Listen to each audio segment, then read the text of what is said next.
you? Hey, I'm good. I'm doing all right. How's yourself?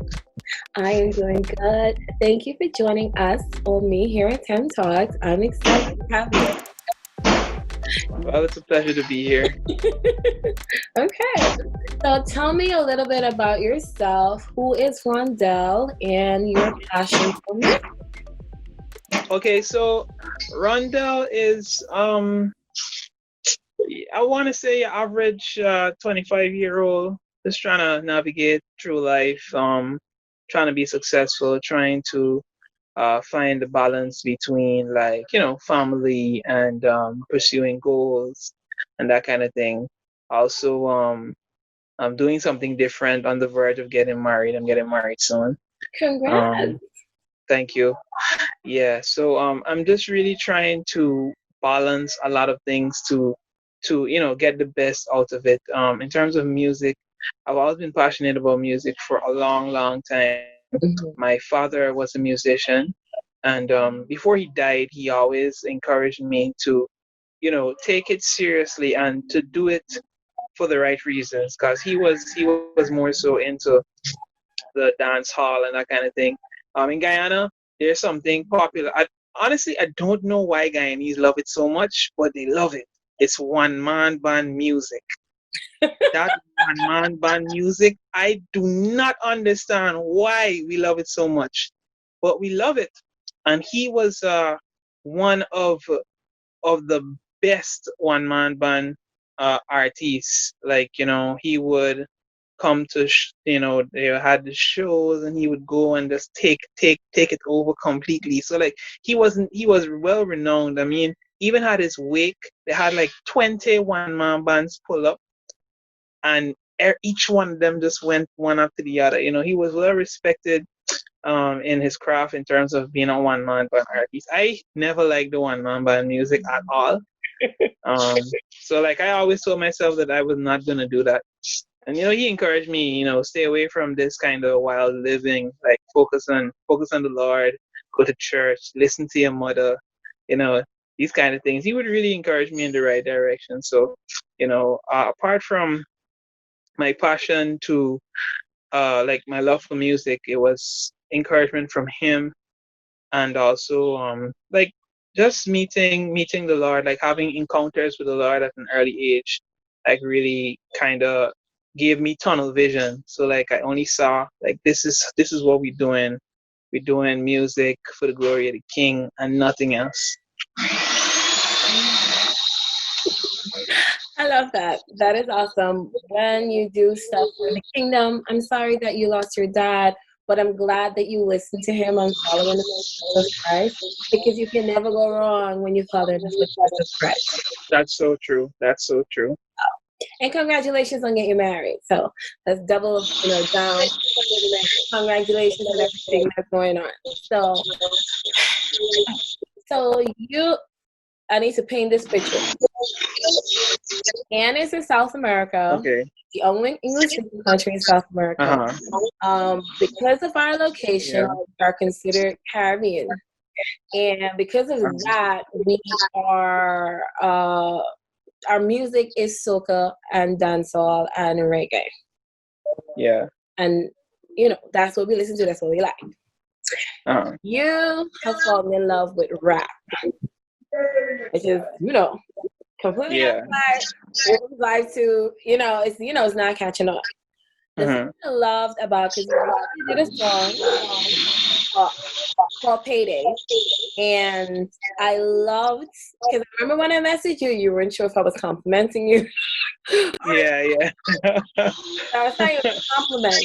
I love that you did hip hop, but you did it your way, which is Yeah. with the Guyanese accent, the Guyanese tones, and I loved it.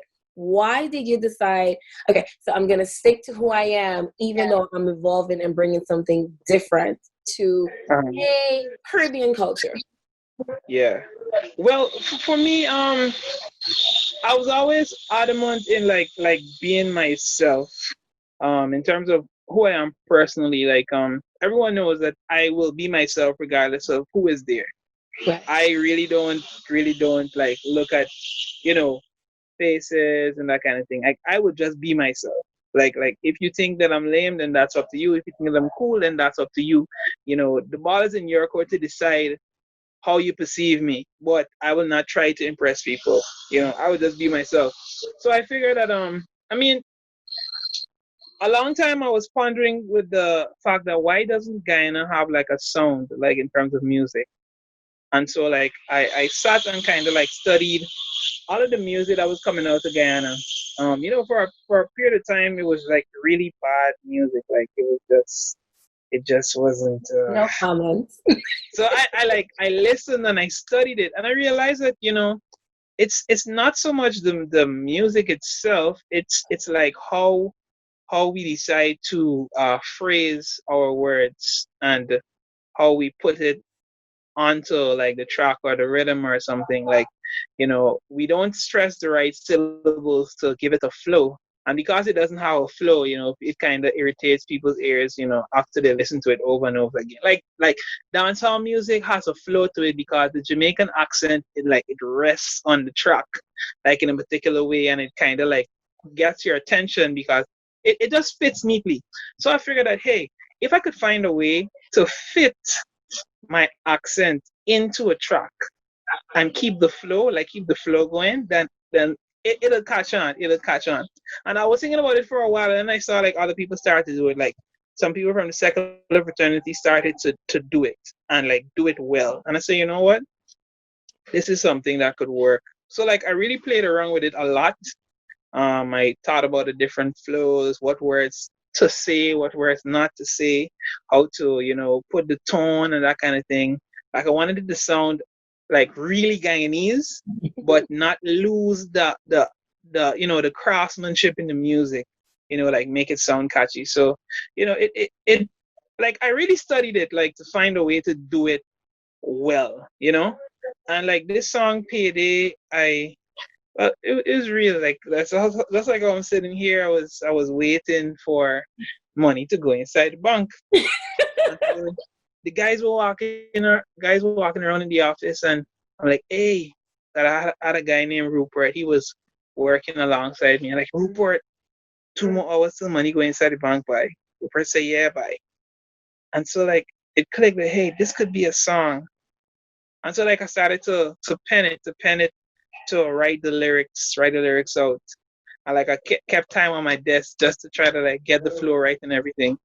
And I approached my DJ Jeremy Vantel, and he helped me like to craft everything together, like to put the beat together, make it sound a certain way. Because I told him like, hey, this thing gotta sound real catchy. This beat gotta be real up tempo, so that even though the Guyanese accent is there, that people don't focus on, hey, this man rapping in a Guyanese accent. Like they should notice it, but also appreciate it. Hey, this is a nice song. The lyrics are nice. Like how he's doing it is nice, and Yeah. so it was like you could say it's like a strawberry cake. You know, I mean, strawberry by itself is not really like a widely accepted kind of thing. Like a lot of people just wouldn't eat strawberries by itself. But if you put it in a cake now, and you have the filling and the batter, and you house it nice, like people enjoy it. So that was like my thought process in like creating that, like doing that like that. Gotcha. You make me laugh. I'm so sorry. The way you explain it made me laugh. Okay, I hear that. And I love the authenticity even of the video. Because I haven't been to Guyana in a minute. But it's like I felt like I needed to be home. I wanted to be home. Like I just wanted to, because I'm watching, I think you were in the store and I'm seeing all the biscuits and the crackers and the things that we grew up with. And I'm like, I want it. It made me feel good. And then it was like to hear the accent, the resounding sounds of, like, I was like, oh, sweet Guyana, I love you. But thank you for making music that made me happy, because I was in the zone. I was enjoying it. Were you excited about like the feedback that you got from releasing the single? Yeah, I was very excited because as I was saying, or maybe I don't know if you heard me. I was saying that I didn't expect the kind of response that it got. Like, you know, I understood like if people were like 50-50 about it, like some people liked it, and then other people were like, nah, I don't really like the Guyanese accent. Because when I like when I finished recording the song, I was sharing the demo with some of my friends, like some of the people that were close to me.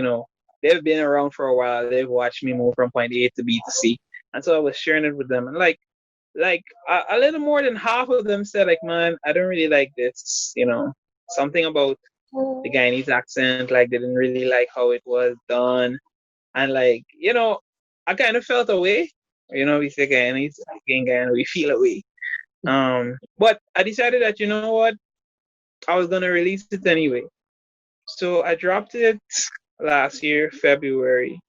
And like the response right away, I figured, I said like, man, I guess these people were right, because it didn't operate the way I thought it would have done, you know. But I was surprised, like it was in, I think it was April, either April or May. Like someone messaged me like, hey, 94.1 is playing your song. I was like, okay, what song is that? And they told me Payday. I said, all right, cool. And then the next day, the same person said, hey, they're playing the song again. I was like, what? I said, okay, cool. 2 days later, one of my friends messaged me, hey, bro, your song is playing every day on this station. I'm like, no, man, you lie. Then afterwards, like, if not every day, like every other day, someone was messaging me to say, hey, I heard your song on the radio. Hey, I heard your song. Hey, I heard your song. Hey, I heard your song. Until like one day I was traveling, like in the car, and I just put on the radio, and I'm shocked, like, yo, this is my song playing on the radio.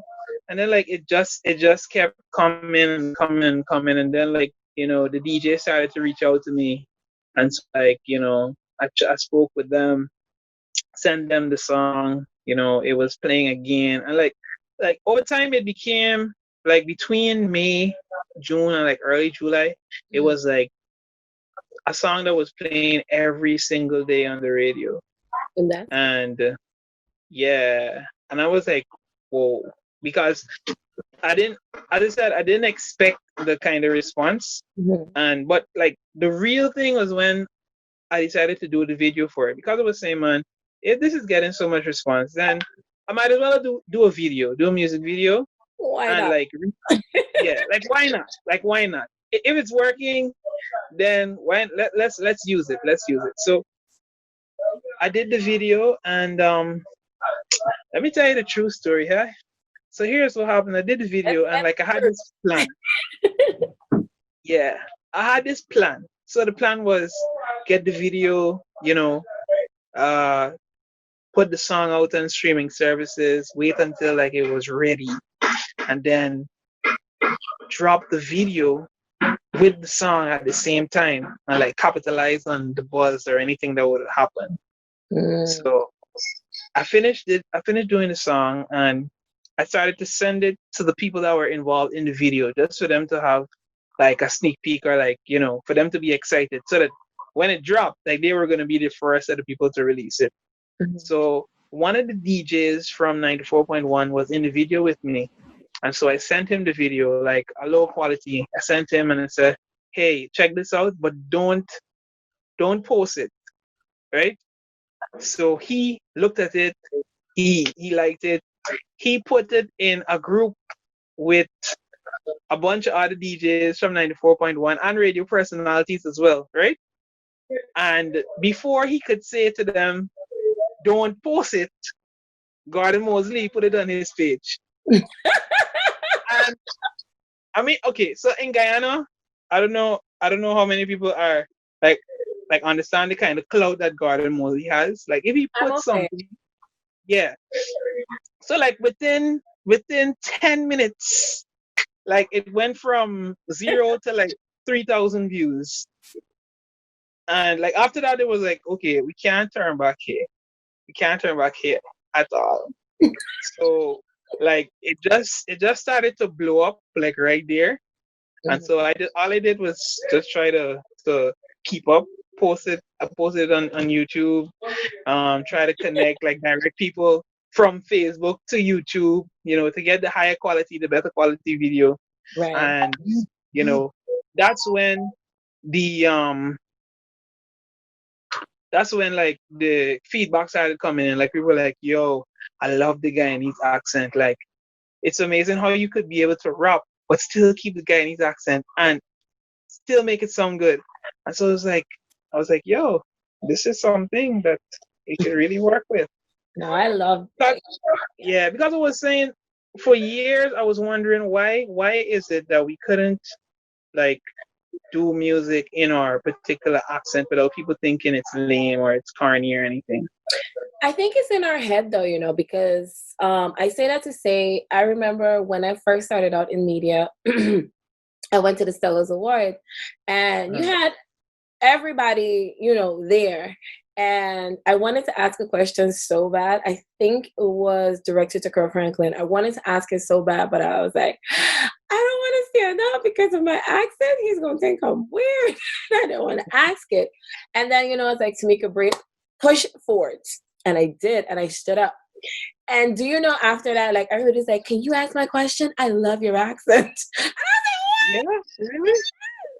Like I literally had some of the other people there were like whispering their questions to me. It's like, I love the way you speak. But I think a lot of times it's in our head that people will not appreciate our accent. But I have, even when I had a job before, when I would do take calls, I had customers who stay on the phone just to talk to me because they like my accent. Wow. So again, I go back and say it's in our head that the Western world will not accept us, or will not understand or reciprocate. Because the reason why I say that's true, because them Jamaicans, nobody know what they say when they get excited. Neither the Trinis. But guess what? They embrace what we do. So it's in our head that we won't be accepted based on our accent. So I appreciate the fact that you decided, you know what? I'm going to do me. And in doing you, yeah, I mean, whoa. and you have a song that is so relatable to so many people, like they understand exactly what that means. And you don't have to you could be from any country and understand exactly what it means to have payday. I mean, that's why we work for a payday. So Yep, that's true. it is so applicable and time. Like I love it because one of my friends from Guyana, she sent it to me. She's like, you have to hear this. I was like, ooh, I like this. And I was like, all right, cool. And that's when, I was like, and he said, yeah. So, you know what? I love it. And I hope that you stay authentic and true to it at all times. I will. Authenticity is so important. And it does not matter. And I say this to everybody and anybody, how much we try to pretend, fake, or be somebody else, at some point our real selves will slip up. Meaning, it's kind of, if you're talking to a Trini, they'll have a whole sentence. And then they're going to say, favor. I was like, okay, you're Trini, right? All right. So, yeah. there's something like, just be yourself, be who you are, enjoy who you are. And, it's going to be okay. So I thoroughly love that. And shout out to Gordon Mosley for taking the jump on your behalf. It seems that you were just trying to definitely. and he just was like, you know what? Overboard. So yeah. there you go.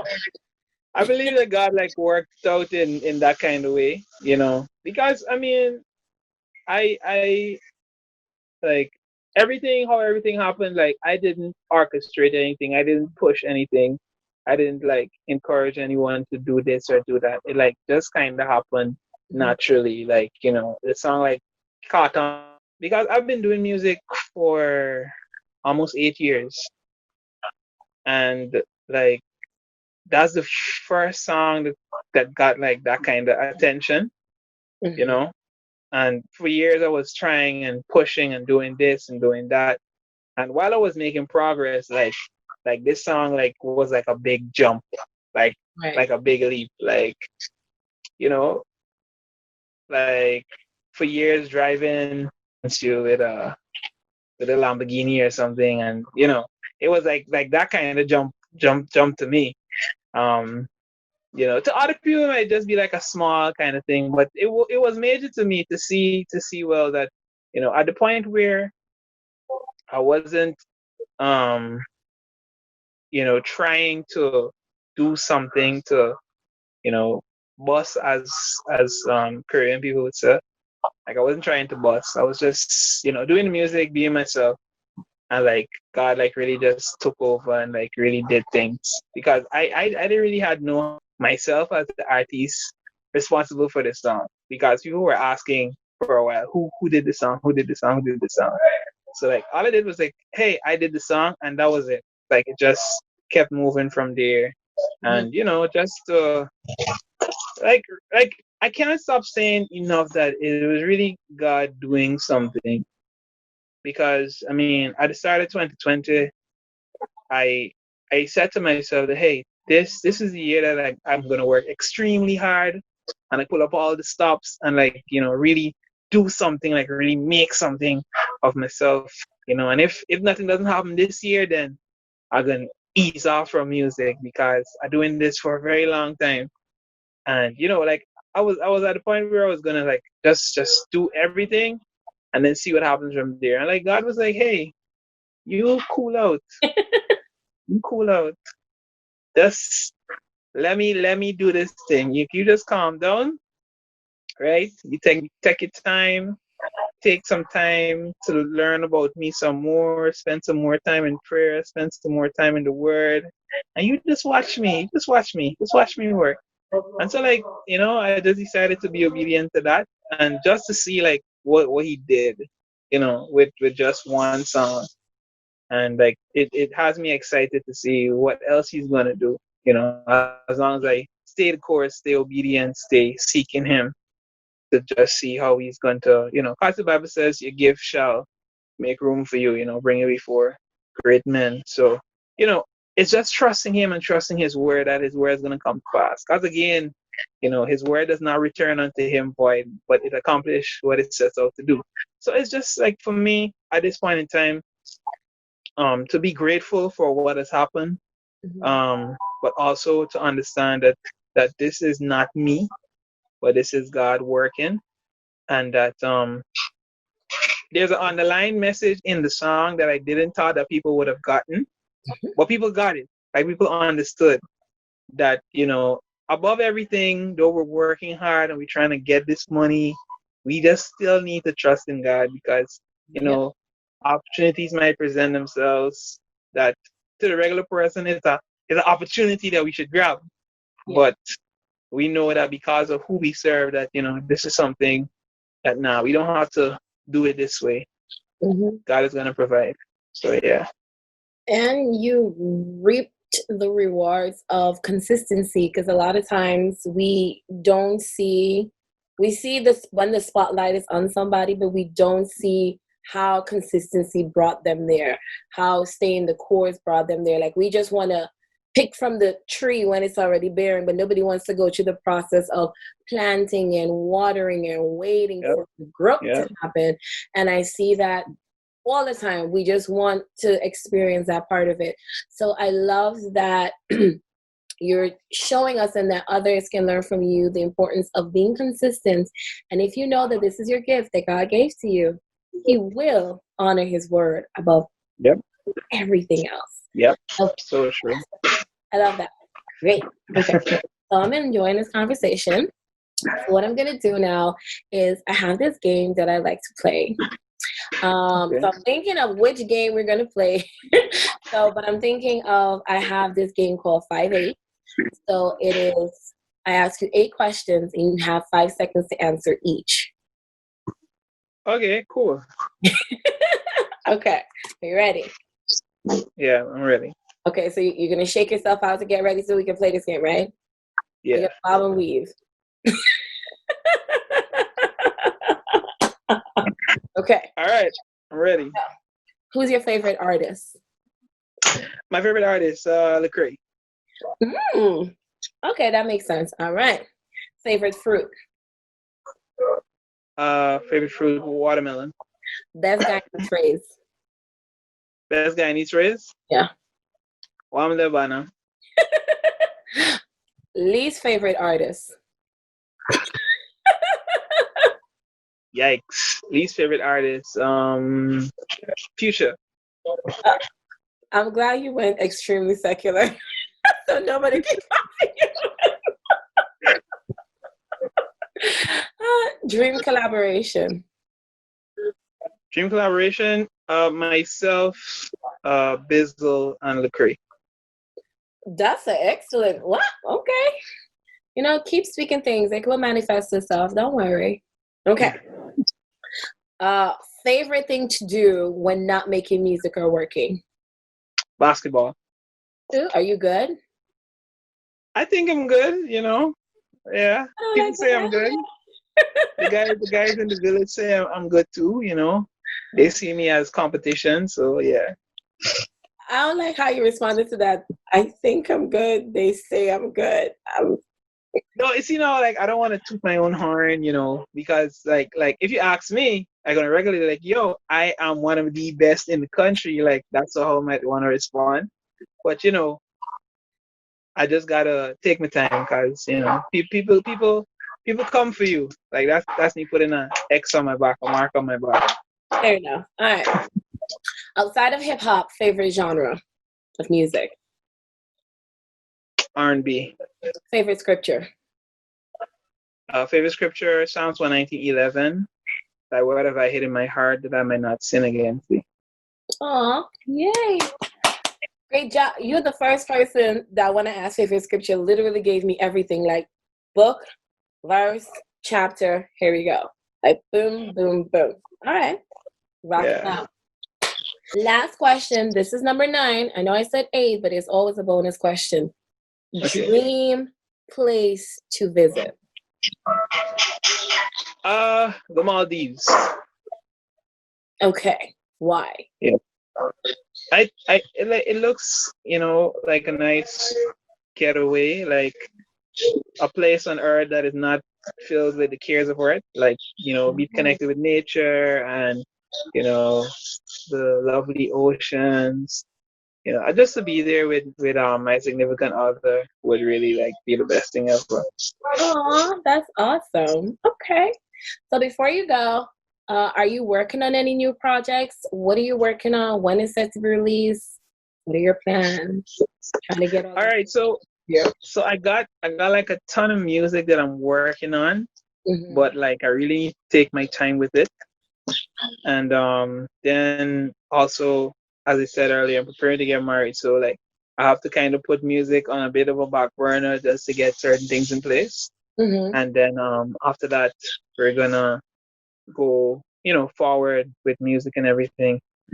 So I have a lot of stuff in the pipeline, but in terms of a date as to when things will come out, that hasn't been finalized yet because of everything that's happening, in my personal life. But the earliest I think I would be able to like really release like new music. Like I could always release content or like snippets, but in terms of like new music, like that wouldn't be until like let's say 2021, early 2021. Sweet. Well, we just have to wait and see when you bring something out. We'll be here, ready, all right, waiting. Awesome. For whenever you decide you want to grace us or bless us again with some music. Again, please stay authentic to who you are. We love it. I will. I love it. And keep rocking out. Congratulations on your wedding. Wishing you all the best. Thank you. Sweet. Remember, women know everything and she's always right. You go into your marriage like that, and I guarantee you have a successful marriage. Okay. All right. Are you speaking to me from experience? Yes. Okay. Wow. 12 years of experience over here. All right. I'll take your word on it, man. You put God first. She's always right. Great marriage. Let me tell you, that's the best marriage advice you'll ever get. All right, I'll remember that. I'll remember that definitely. Yeah, whenever you go to fight, remember, Tamika said you're right. watch and see every fight de-escalate, every issue transform. Wow. This is wisdom right here. I waited to see every married guy that watched this video have a negative comment. Yeah, they're gonna come for you. They can come for you in the comments, man. They can come for you. But if they listen to me too, they'll have better marriages.